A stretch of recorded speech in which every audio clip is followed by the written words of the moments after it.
Na semana passada, aula passada, a gente viu a primeira competência do Enem. Essa primeira competência do Enem nada mais é do que o candidato demonstrar que minimamente conhece ou que tem um domínio básico sobre o chamado padrão culto da língua. Basicamente, a primeira competência é essa. Quando o avaliador se depara com um texto, a primeira coisa que ele vai observar é se o candidato ou a pessoa que está ali se submetendo se minimamente sabe expressar-se na norma culta. No vídeo passado, na aula passada, eu falei sobre a questão da adequação, né? A gente tem que usar uma linguagem adequada ao ambiente em que estamos falando. Tanto que eu acho que eu dei, se não me engano, o exemplo de você tem um projeto técnico e vai apresentar, porque você acha que aquilo é viável para o desenvolvimento da cidade, e você vai apresentar aquele projeto na Câmara dos Vereadores, quem sabe alguma comissão daquelas não se interessa e quer viabilizar aquilo para a cidade inteira. Então, quando você vai apresentar ali um trabalho, você precisa de utilizar a língua culta. E aí, eu acho que chamei a atenção na última aula de que uma língua culta não significa dizer a gente usar palavras que são desconhecidas, palavras que ninguém utiliza mais, um vocabulário que fica ininteligível. Isso não é a língua culta. A língua culta é você fazer se entender de uma maneira clara, mas sem tropeços no registro que você precisa utilizar. Por exemplo, a gente está numa linguagem formal, vamos dizer. Está numa linguagem formal. A gente precisa dominar aquela linguagem formal para nos expressarmos sem deslizes, para não chamar de erro. E agora a gente vai para a segunda competência do Enem. Essa segunda competência é aquela que trata se você conseguiu, no desenvolvimento do seu texto, não fugir do assunto proposto. Acontece muitas vezes que vamos pensar na redação tipo a redação de Enem. Quando você vai fazer a redação, se algum de vocês já tentaram fazer, já não vai ser nenhuma novidade o que eu estou dizendo aqui, você vai perceber que há uns textos motivadores, textos de diversos tipos, porque a gente precisa entender que texto não é simplesmente aquilo que está escrito, as palavras, mas as imagens também. Então, você vai encontrar, muitas vezes, nos textos chamados textos motivadores do Enem, um gráfico, um mapa, além, obviamente, de diversos tipos de gêneros. Você vai encontrar o gênero notícia, mas também vai encontrar o gênero, talvez pode acontecer o gênero carta. Então, você tem o texto escrito, que pode aparecer nos seus diversos gêneros, mas também vai encontrar o texto na linguagem, tanto linguagem escrita como na linguagem oral, e aí é uma questão de interpretação, porque todo texto, na verdade, passa por uma interpretação. O que a segunda competência do Enem avalia é a capacidade de compreender o tema proposto, por isso a gente precisa ler o título, que ele já propõe, e ler os textos motivadores, tendo aquele guia que o tema, o título, ou o tema, melhor, já deu, né? Compreender o tema proposto e aplicar vários conceitos das várias áreas do conhecimento para explicar esse tema, defendê-lo ou contradizê-lo. Então, o que é que se espera no Enem? Que a gente consiga conectar aqueles conhecimentos todos que a gente tem. A gente foi durante muito tempo, a gente se habituou a estudar somente para fazer a prova, e feita a prova, esquece tudo aquilo que estudou. Limpa a cabeça para abrir espaço para mais um monte de decoreba para fazer a próxima prova e depois esquecê-la. No curso técnico, esse artifício nem sempre é possível. Por quê? As aulas técnicas são preparadas em um crescente, em uma progressão. Quer dizer, aquelas coisas que a gente estuda de uma disciplina específica, ou muitas vezes de uma disciplina do chamado tronco comum, né, matemática, português, essas matérias, às vezes uma disciplina específica, física, por exemplo, tem nela algum conceito ou alguma forma, ou é preparada ou é adiantada num curso que não é feito no outro curso, para que mais tarde, ou naquele mesmo semestre ou ano, aquele conceito fique mais claro. Então, no curso técnico é mais difícil a gente trabalhar, ou deveria ser mais difícil a gente trabalhar com essa possibilidade de ir esquecendo, porque os conteúdos estão mais conectados. E aí, quando você aplica esses conceitos dessas várias áreas do conhecimento para explicar o tema, defendê-lo, contradizê-lo, desenvolvendo esse tema dentro dos limites estruturais do chamado texto dissertativo argumentativo. Isso é o que está. Eu vou compartilhar com vocês agora a tela, que é a tela daquele material que eu disponibilizei lá no SIGA.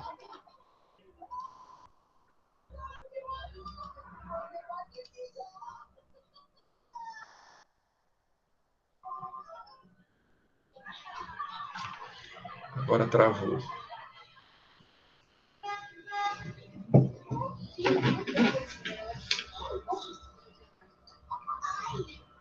Só vai me lembrar hoje que tinha a prova do senhor para fazer.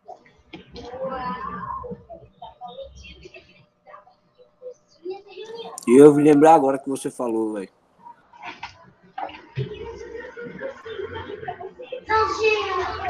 Ô, professor, eu tô aqui no estágio. Aí eu não lembrava da prova, não. Me desculpe. Ela vai até hoje de noite ainda. Boa. Quando chegar em casa eu faço. Tranquilo. Agora o meu navegador agora tá aqui parado, sem responder. Aí eu nem consigo permitir. Davi está querendo entrar. Eu vou ter que esperar ele responder. O navegador voltar normal para poder ir. Na moral, toda Eu vez falo que com ele pra ele entrar tá em no aula, institucional, professor. Rapidinho. É melhor. Eu vou ver se abro aqui outro navegador, porque esse que eu estou usando travou aqui. Eu sei que milagre vocês estão conseguindo me ouvir, mas eu vou para outro ver se consigo. O negócio aqui complicou, acho que ele não vai abrir, não. Mas aí vocês fiquem tranquilos, eu só saio e entro por outro navegador.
Pronto.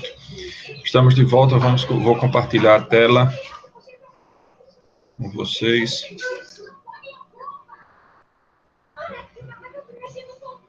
Foi minha câmera no...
Pronto. Então, estava dizendo que estamos na segunda competência do Enem. Vou compartilhar agora a tela com vocês daquele material que eu deixei lá no SIGA.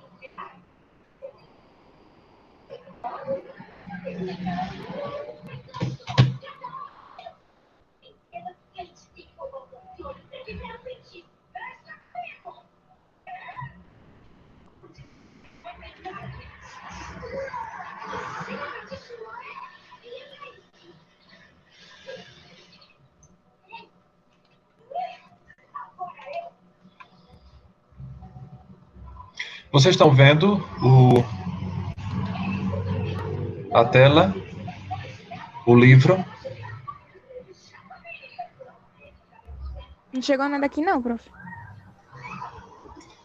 O Firefox é um inferno. Nada aqui ainda. Tá, ele não... É o Firefox que é um problema terrível isso.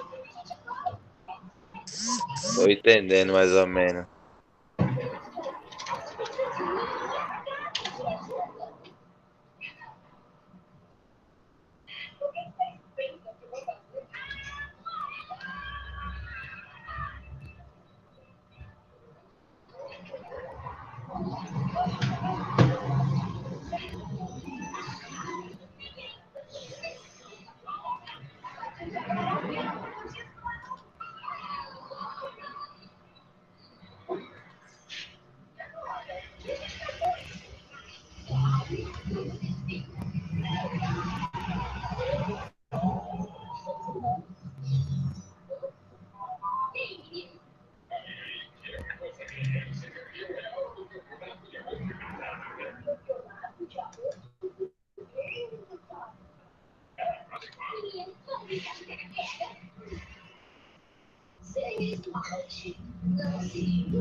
Estão vendo alguma coisa agora?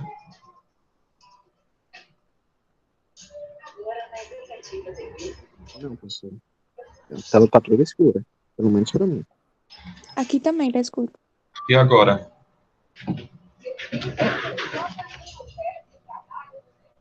Tá escuro ainda. Apareceu.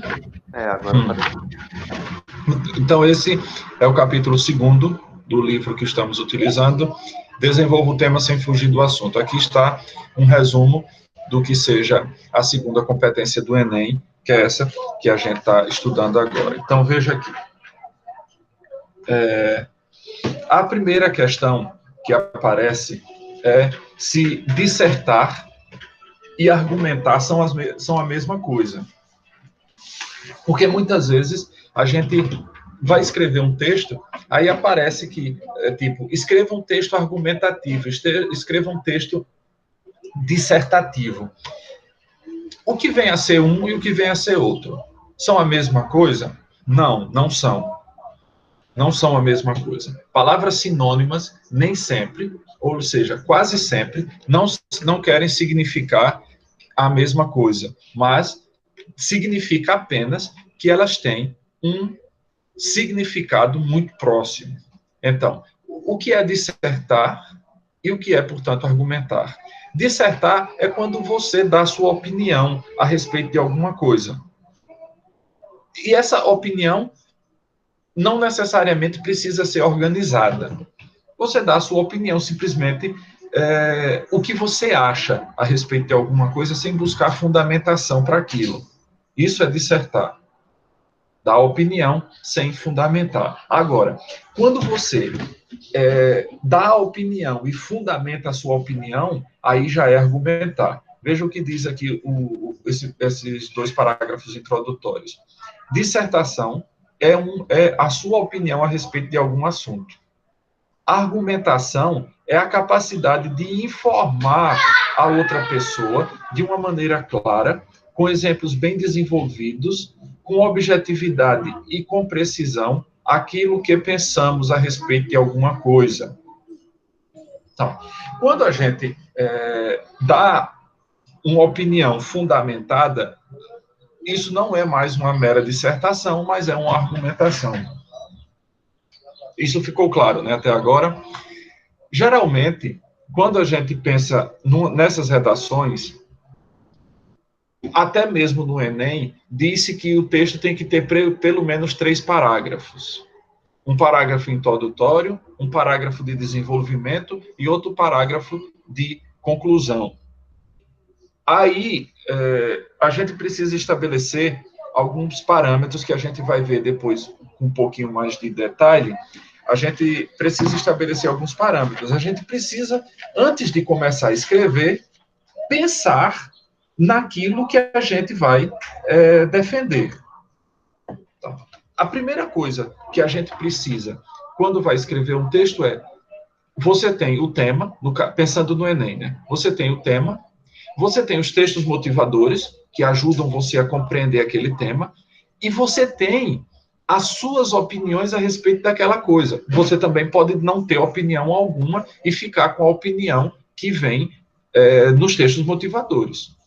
Você pode não ter opinião nenhuma. Aquele tema, inclusive, poderia ser um tema sobre o qual você nunca pensou, mas você vai ter que argumentar a partir, obviamente, daqueles textos motivadores, se você não tiver nenhuma opinião clara a respeito daquilo. O que você não pode fazer, e isso é extremamente importante, o que você não pode fazer é você não entender o tema e você falar qualquer coisa, porque aí você zera a redação. Fugir do tema zera a redação.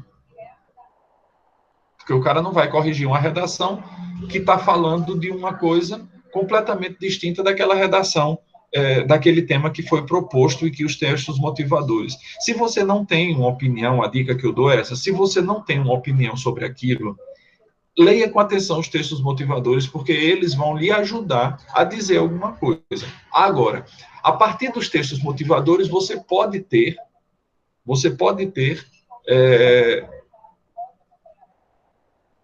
você pode concordar ou discordar, e você adquire uma opinião. Isso é a conclusão. A conclusão, depois a gente vai ver, vai ser no último capítulo. Na opinião, você não pode, na conclusão, você pode dar a sua opinião como consequência das coisas que você apontou, ou você pode propor alguma coisa. Mas aí a gente vê a conclusão na hora certa. Então, você tem uma estrutura, que eles chamam de estrutura do texto argumentativo. Então, dentro dessa segunda competência, o avaliador vai observar se você respeitou a divisão de parágrafos, porque se você escreve o seu texto num parágrafo só, você já perdeu pontuação quanto à estrutura do texto argumentativo. Porque você demonstrou claramente que não sabe o que é um texto argumentativo, entenderam? Então, a gente precisa dividir o texto em parágrafos. Eu disse, no mínimo, 3 parágrafos. No mínimo mesmo. A não ser, você só vai ter 3 parágrafos se você for falar de um único aspecto. Geralmente, o que é que você tem? O parágrafo de introdução, 2 ou 3 parágrafos de desenvolvimento e mais um parágrafo de conclusão. Aí, então, você tem, no todo, 4 a 5. 4 a 5 parágrafos num texto argumentativo. O que significa um parágrafo? Olha, um parágrafo, a gente às vezes fica sem entender como compor um parágrafo. Um parágrafo é uma coisa, uma estrutura de um texto em que há simplesmente uma única ideia. Você só pode ter no parágrafo 2, 3, 4 ideias se essas ideias estão relacionadas, se são ideias que uma completa a outra necessariamente. Vejam aqui. Não, essa aqui eu não... Depois eu falo sobre a introdução, mais lá para frente, hoje ainda. Depois eu falo sobre ela, que aí diz aqui, a introdução é o espaço reservado para a pessoa se definir contra ou a favor do tema. Os desenvolvimentos são para argumentar, exemplos são bem-vindos, e a conclusão deve conter propostas para solucionar e ou minimizar o problema focado em casos de temas objetivos. Aqui tem um texto tirado do site do Drauzio Varela. Vejam, aqui é um parágrafo só. Aí veja o que diz aqui em cima. Os textos dissertativos em textos dissertativos, trabalha-se sempre com uma ideia principal e várias secundárias que a sustentam. Então, se as ideias estão sustentando aquela ideia que a gente chamou de principal, aí você não precisa dividir o texto em vários parágrafos. Vamos ler aqui esse texto, né? Aqui a gente sabe que é uma pergunta. Por que razão? Vejam, o fim da aula passada, eu montei um esqueminha sobre esse porquê junto, porquê com acento. Então, aqui quando começa com porquê separado, a gente já sabe que trata-se de uma pergunta. Veja onde o sinal vai aparecer. Por que razão é tão difícil manter o peso ideal se todos almejam ficar esguios e sabem que a obesidade aumenta o risco de hipertensão, diabetes, osteoartrite, ataques cardíacos e derrames cerebrais? No cérebro, existe um centro neural responsável pelo controle da fome e da saciedade.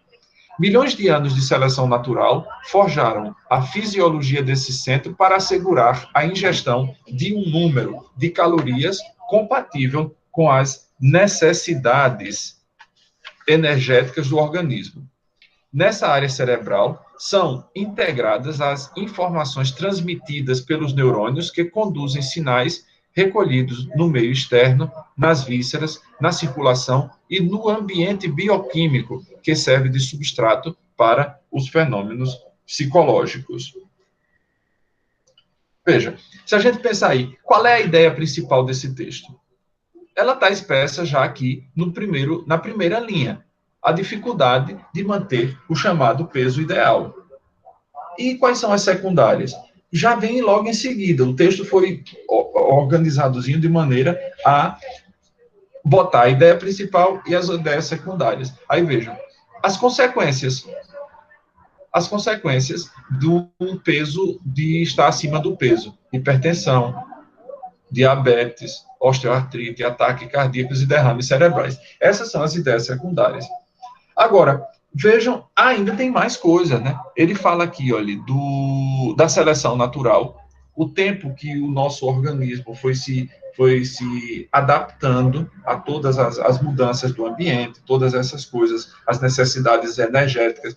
Vejam que, em cima de uma ideia, manter o peso principal, veja a imensidade de ideias secundárias que apareceram para que esse texto fosse um texto, de que esse parágrafo, eu não vou nem falar de texto, vou falar de parágrafo, porque é o que a gente está tratando nesse momento, o parágrafo como uma unidade de sentido, de uma unidade de ideia. Veja como uma ideia principal puxou um monte de ideias secundárias.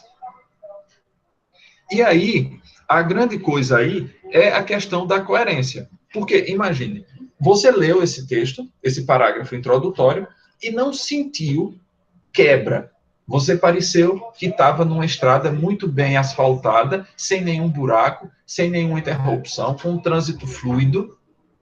Aí, o que nos pareceu foi que o texto era uma única coisa, e quando a gente vai olhar, esmiuçar o texto, analisá-lo, é que a gente percebe a quantidade de ideias que estão ali organizadas e que a gente não percebeu uma quebra, um ruído, que nem chamam. Então, o que é ser coerente?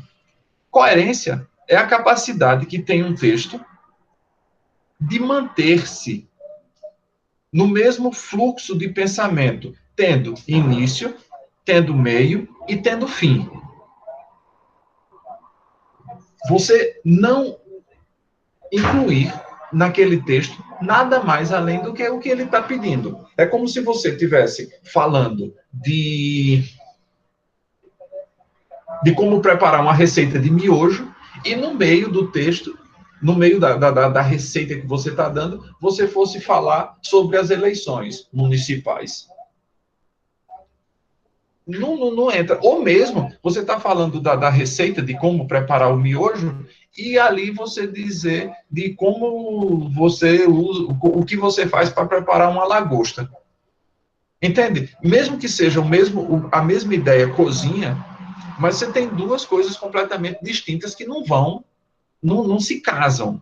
Você produz, você quebra o ritmo, quebra o meio do texto. Então, você não tem coerência. O que é ser coerente, vamos dizer aqui, na receita lá do miojo? Você dizer como você abre o pacote, quanto tempo, a água que tem que estar fervendo, aquele esquema todinho que vocês sabem da preparação de um macarrão instantâneo. Isso é ser coerente e não sair absolutamente disso. Você pode dizer, e aí não é fugir do assunto, se abrir aquele pacote vai ser rasgando o plástico, o saco, de qualquer forma, e voando pedaço de macarrão para todo lado, ou se você você pega uma faca, ou um estilete, ou uma tesoura para ser mais organizado. Isso faz parte, porque você está no pedaço, abrir o pacote do macarrão. Você pode pensar, mas o que é que tem a ver? Tem a ver que eu estou dizendo para vocês o que é ser coerente. Você vai ter as ideias secundárias sustentando, dando base, dando força, dando corpo àquela ideia que é a ideia principal. Eu utilizei esse exemplo prosaico aí do miojo, porque é um texto, é uma coisa fácil de entender. Existem lendas, eu não sei até que ponto isso é verdade. Existem lendas dizendo que, né, em algumas redações do Enem, aparece gente que coloca, eu vou ter a receita de miojo, aí eu falei dela, porque existem algumas vezes relatos, eu não sei até que ponto são verdadeiros ou falsos, mas existem relatos de que tem gente que não tem o que falar, mete uma receita de bolo, uma receita de miojo ali no meio do texto, só para encher linguiça. Isso não é coerente. Isso é quebrar completamente a coerência. E, obviamente, perder ponto, e perder muito ponto, nesse quesito da coerência.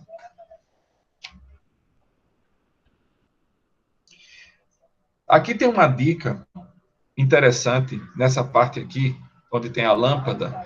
Diz assim, olha, isso é extremamente importante. Escrever não é um dom. Ninguém nasce com o dom de escrever bonito, de escrever bem. Escrever é uma técnica. Escrever é uma técnica. Como é que a gente aprende a escrever? Como é que a gente aprende a escrever um bom texto? Escrevendo bons textos, lendo bons textos, pegando bons artigos, boas crônicas e lendo-as. E aí a gente vai aprender, através dos exemplos de bons autores, a escrever também bom. O dom, o dom faz parte do universo dos poetas. E mesmo assim, eu não sou muito de concordar com que o dom, que escrever poeticamente é um dom. É um exercício também, os poetas também praticam aquilo. Escrevem, reescrevem, até encontrar o ritmo da frase que eles queiram. Não existe, nem entre os poetas, um dom. O que existe é uma prática. Se vocês pegam, por exemplo, aqueles camaradas que cantam repente, e que você dá um mote e rapidamente eles compõem. Aquilo eles têm tanta prática já com as rimas, com as medidas, que eles conseguem fazer aquilo com facilidade. Não é um dom, é um exercício, é uma prática, é uma técnica. Mas, em todo caso, numa redação dissertativa ou argumentativa, isso não é a questão. Não vem ao caso. Vejam, nessa parte aqui, que aqui é um exercício de dizer alguma coisa sem falar nada. Você pode escolher. É porque aqui está faltando. Deixa eu ver aqui se eu encontro na internet.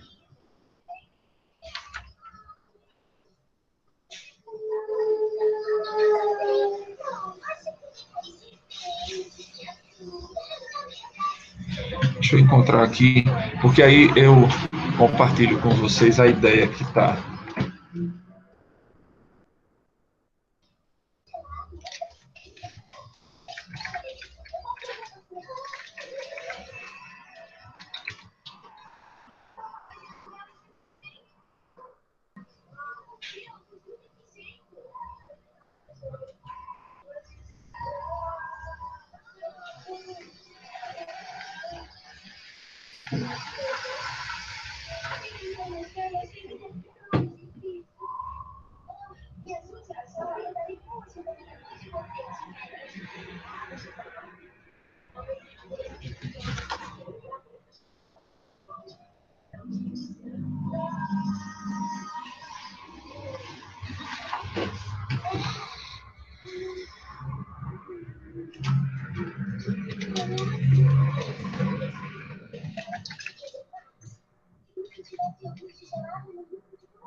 Ah, não estou achando, não. Vamos seguir e vou usar o exemplo que está no livro mesmo.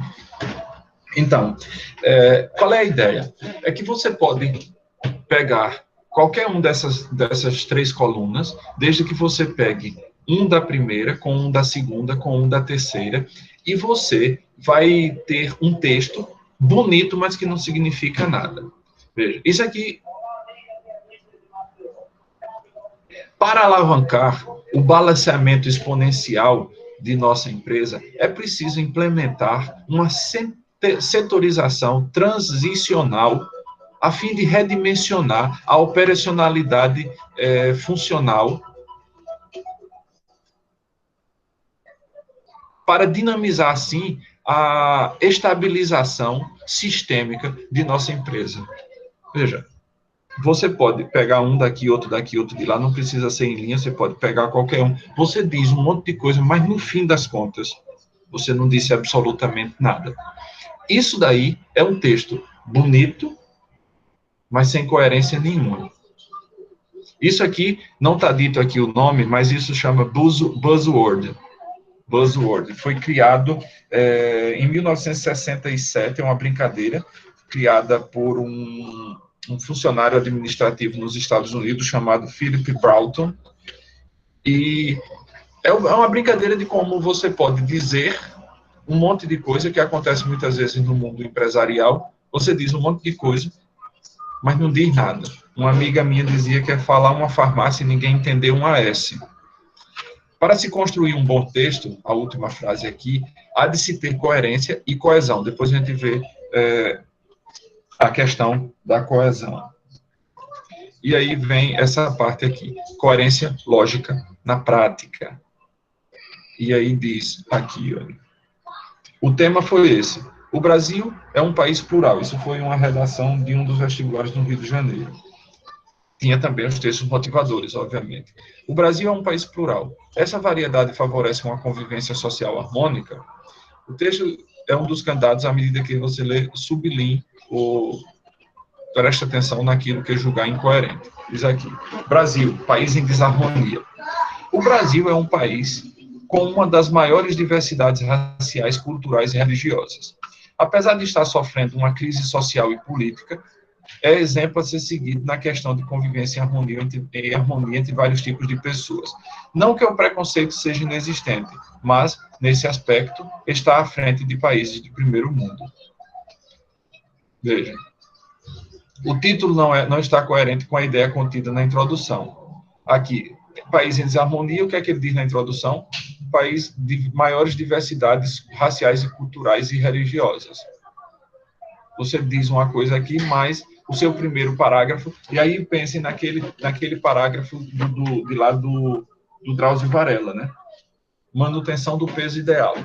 Aqui tinha de começar primeiro com a desarmonia e depois colocar isso daqui. Depois diz país em desarmonia e na introdução ele mostra que não existe essa desarmonia, porque o coloca como um exemplo a ser seguido. O Brasil é um país. Para que essa redundância? Bom, aqui para mim, como tem esse traço, eu acredito para mim que a redundância aqui seria alguma coisa que não seria tão complicada, né? O Brasil possui uma das maiores diversidades. Aqui era mais... ele diz desse daqui, né? Não é do título, o Brasil é um país aqui, tá certo. Aí não tem sentido mesmo, não. Ele devia ter posto isso aqui entre aspas, para poder referir. A repetição desnecessária da palavra país aí, na introdução, é importante ressaltar o que está desenvolvendo. Veja, aqui não diz nada do que é que vai escrever. Na verdade, o que eu tenho percebido, eu dou aula já de português há muitos anos, já são quase 20 anos dando aula de português. O que é que eu tenho percebido nas redações? Que por mais que a gente ensine como se deve fazer uma introdução, os alunos não entendem. Sabe por quê? A grande coisa é que Os alunos, muitas vezes, não param para, quando vê o tema, já querem começar a escrever a redação. Não, você tem que organizar o seu texto. Antes de escrever o texto, você tem que dar um esqueleto para o seu texto.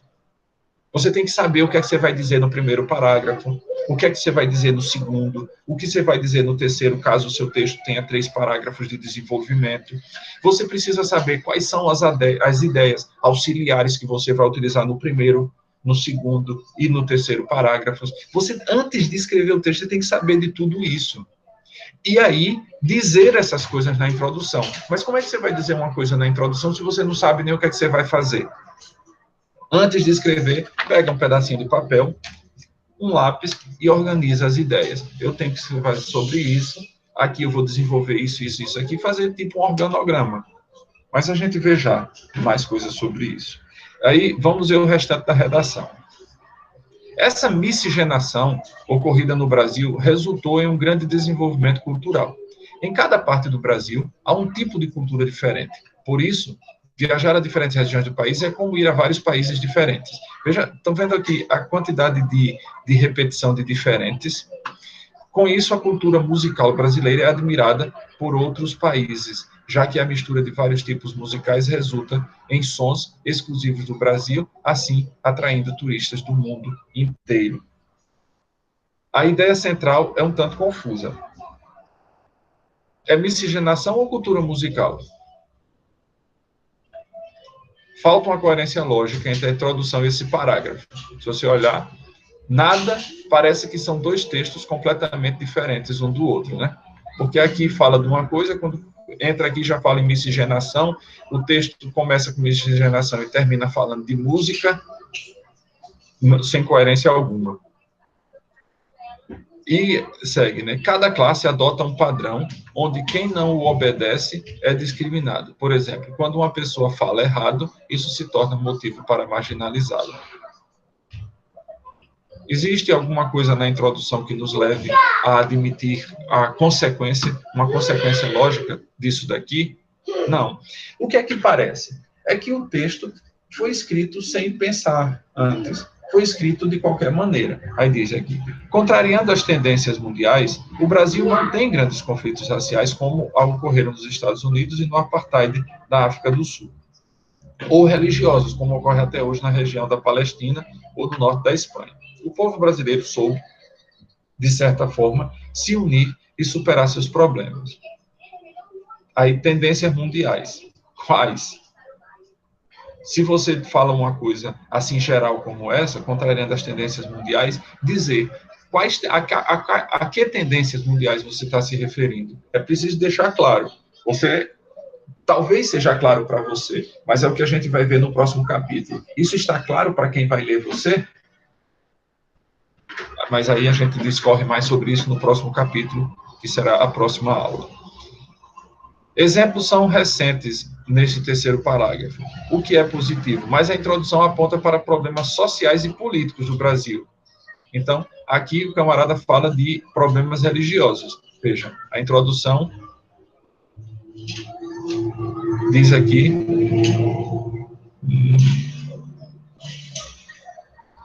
uma crise social e política. E aí já acrescenta mais outro tema aqui, que é o problema religioso. O último, que é a solução, aqui o uso de siglas indevidamente, né? USA e United States of America, era melhor usar a sigla em português, em vez de em inglês. A solução para a convivência pacífica, igualitária e plena entre a população brasileira é que o governo invista em educação e na conscientização social. É necessária a melhora do ensino público a fim, aquilo que a gente viu na aula passada, né? A fim de formar adultos conscientes dos seus direitos e, principalmente, dos seus deveres. O último parágrafo, que é sempre a conclusão, deve propor soluções viáveis. Então, veja aqui, ele propôs uma solução.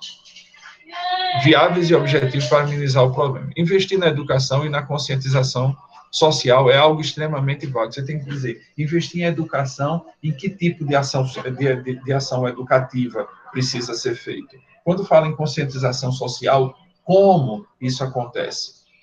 Então, é preciso deixar todos... quem deve investir? O governo federal, o estadual, o municipal? Tá vendo? Ele fala aqui do governo em vista, mas qual governo? Isso tem que partir de qual área, de qual esfera?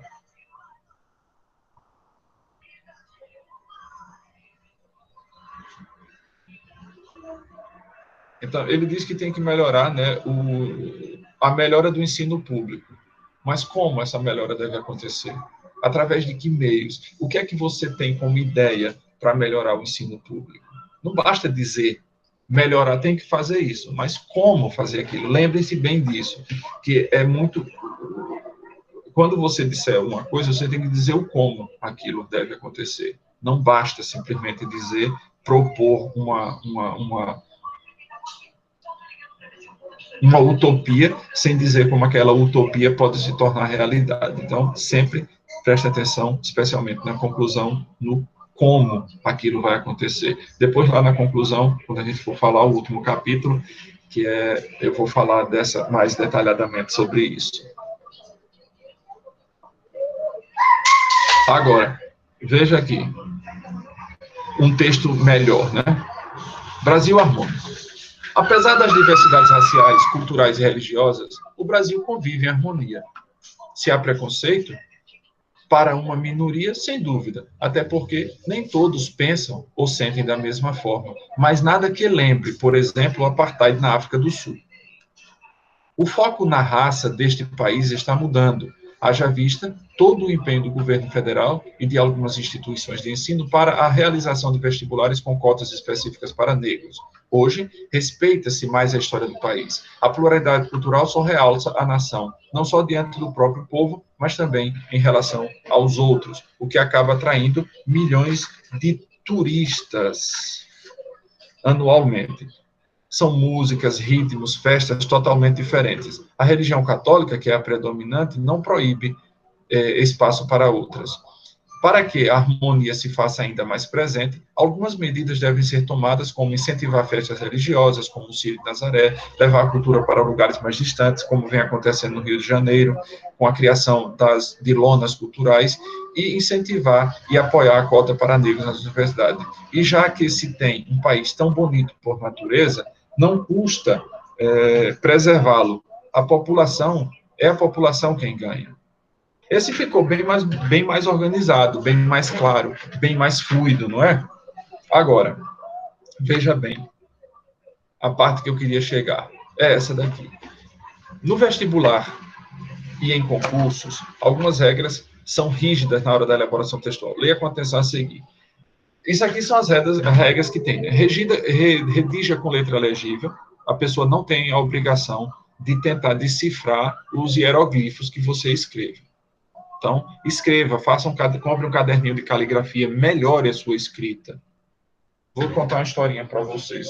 Um dia eu fui a um médico e eu estava com uma dor muito grande no nervo ciático e eu terminei não prestando atenção. Eu já ia para esse médico algumas vezes e eu sempre levava meu lápis e quando ele ia dizendo, porque ele dava o receituário, e ia decifrando as letras dele. E eu tomava sempre nota dos remédios. Só que nesse dia eu estava tão atormentado com a dor que nem prestei atenção. Então eu saí, peguei a receita, botei no bolso, fui numa farmácia para perto do consultório.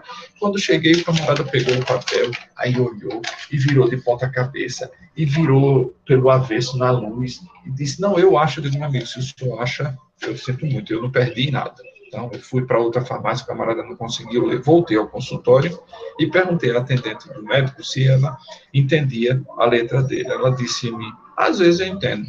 Aí pegou, eu disse, rapaz, hoje está difícil. Tome, vá ali, que ele tá sem paciente. Agora você vai lá para ele dizer a você o que é. Quando eu cheguei, entreguei, disse, olha, doutor, eu fui ali na farmácia, ninguém entendeu isso daqui, não. Ele olhou, disse, vamos fazer outra consulta.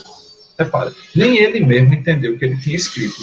Como é que você espera que outra pessoa entenda? Então é preciso ou escrever em caligrafia técnica... Professor, isso é um caso bem complicado mesmo.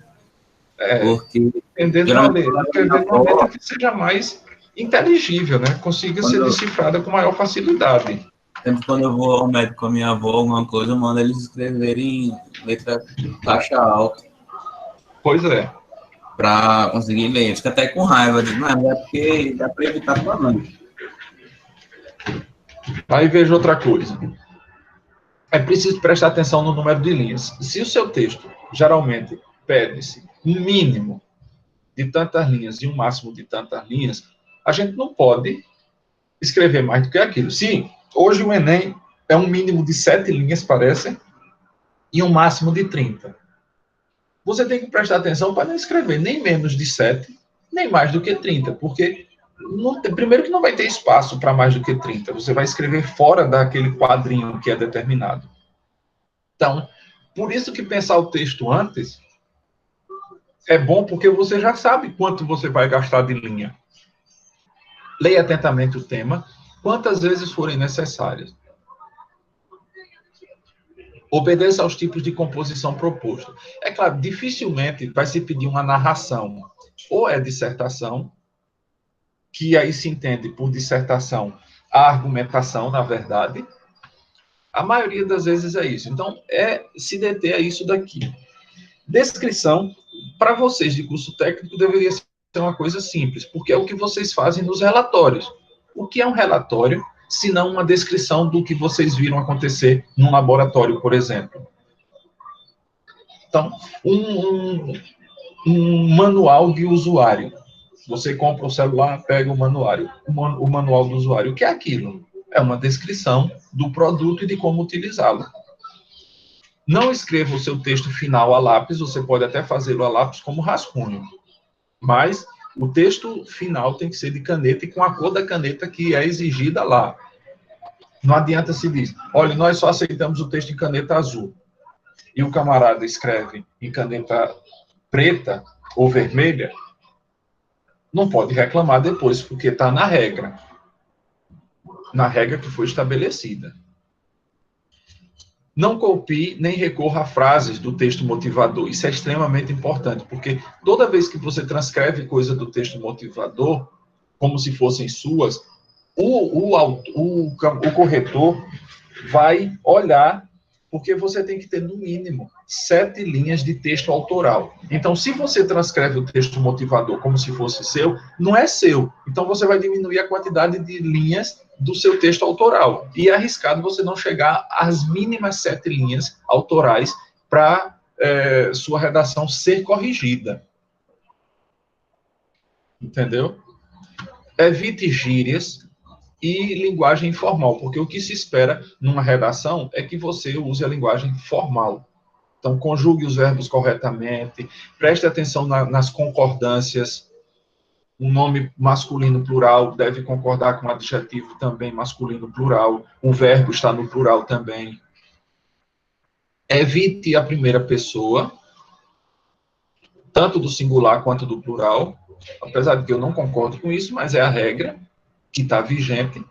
E não utilize o pronome você. A gente tem a mania de utilizar o você como se fosse um impessoal, né? Ah, você sabe, vocês viram. Mas é um você que não se dirige a ninguém específico. Então, a gente precisa evitar isso.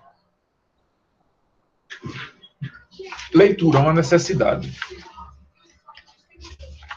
Olhe bem, o texto, para a gente, como eu disse no início, né, a gente precisa de ler. E por leitura, eu estou pensando aqui, as notícias que se ouvem nos telejornais são importantes. As leituras que a gente tem acesso pela internet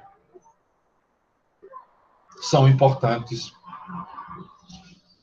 Leitura de bons livros não necessariamente precisam ser livros técnicos, mas bons autores de literatura. Todas essas coisas vão nos ajudar muito em diversos aspectos. Em quais? A gente escrever melhor, porque a gente está lendo bons autores que escrevem bem. Muitas vezes, essa leitura, inconscientemente, vai ajeitando o nosso jeito de escrever. Se você for um leitor atento, um leitor que olha e percebe, ele está dizendo aqui que vai falar disso, disso e disso. Será que ele vai falar mesmo? Você olha a introdução do livro. Aí você vê o camarada diz, vamos falar nesse texto, vamos tratar disso, disso e daquilo outro. Você anota as coisas que ele disse que ia tratar. E no texto, você vai lendo, você diz, tratou aqui, esse aqui foi, eita, não tratou do segundo. O texto acabou e ele não tratou do segundo ponto. Aí você toma nota disso. E foi um texto em que o autor se propôs fazer uma coisa e não fez. É o que acontece no Enem muitas vezes. O camarada até faz uma introdução, diz que vai fazer uma coisa, só que chega no meio do caminho, ele não se programou, não escreveu os tópicos que ele tinha de tratar, e aí esquece do que disse na introdução que ia fazer, e não trata de um aspecto. Veja bem, se você diz que vai tratar de 3 coisas na redação do Enem, você tem que tratá-las. Você pode até acrescentar mais uma, mas você não pode diminuir do que você disse que ia fazer, entendeu? Isso é extremamente importante, porque o que se chama isso? Como é que vai ser analisado? Você vai perder ponto por argumentação ou por incoerência com o que está na introdução. Você disse que ia fazer e não fez. Se você disse que ia fazer 3 coisas, você fez 4 coisas, você não vai ganhar ponto extra por isso. Mas não vai perder ponto. Você só perde, só é penalizado quando você não... Quando você não faz o que você se propôs a fazer. Então, aqui tem um teste rápido sobre algumas palavras, o exercício. Aí vejam, aqui eu vou colocar, vocês perceberam que a atividade é muito parecida com essa que está no livro. Eu faço algumas alterações, mas basicamente eu sigo esse modelo do livro. Então, depois eu vou compor esse texto, umas atividades para colocar lá referente ao 2º capítulo. Então, ele vai ficar disponível até a próxima aula, até a próxima quinta-feira. E aí, por favor, prestem atenção, os que entraram lá no grupo do WhatsApp depois, e aqueles que ainda não estão, eu peço a vocês que compartilhem aqueles 2 vídeos em que eu estou mostrando como utilizar, como responder as atividades pelo SIGA pelo celular. Porque o que eu tenho percebido lá, eu fui corrigir as atividades, e o que eu percebi é que muita gente está com 0, nenhuma resposta marcada, porque provavelmente fez pelo celular ou não assistiu a esse vídeo, aos 2 vídeos que eu deixei lá no grupo, ou entrou depois e, obviamente, não deve ter visto, né? Então, eu peço a vocês, por gentileza, que antes de olharem isso, vejam aquele vídeo, porque ajuda bastante. Você não necessariamente precisa estar num computador para fazer as atividades, você pode fazê-lo pelo celular, basta seguir aquilo que está ali, certo? Meus caros, muito obrigado. A gente, apesar dos problemas iniciais, a gente conseguiu chegar aqui sem muitos mortos ou feridos. Estamos todos vivos e em paz.